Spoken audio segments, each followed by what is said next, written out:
ஏன்னா இத்தனை நாளா இவங்களுக்கு ஆண்டவர் வழி நடத்திட்டு வந்ததெல்லாம் இவங்களுக்கு கண்ணில் தெரியல. செங்கடலை பிளந்தது தெரியல, மாறாவி நீரை மாட்டினது தெரியல, கண்மலைய பிளந்து தண்ணீர் கொண்டு வந்தது தெரியல, அங்க பயங்கரமான அடையாளங்கள் எகிப்து தேசத்துல பெரிய அற்புதத்தை அடையாளத்தை பண்ணாரு, அதெல்லாம் தெரியல மக்களுக்கு.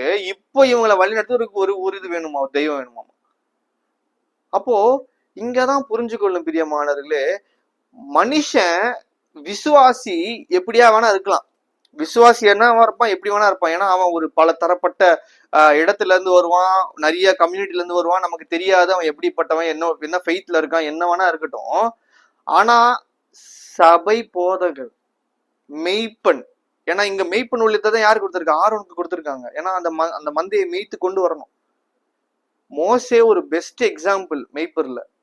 தன்னுடைய மந்தையை அவர் கரெக்டா வழி நடத்தி வருவார். ஆனா சில கொஞ்ச நேரத்துக்கு மோசே இல்லாத நேரத்துல அது ஆரோனத்துல ஒப்பு கொடுக்கும் பொழுது ஆரோன் அது என்ன செய்யறாரு அப்படின்றத பார்த்தோம்னா ரொம்ப அவமானமாய் கொண்டு போய் விடுகிறார் ஆரோன்.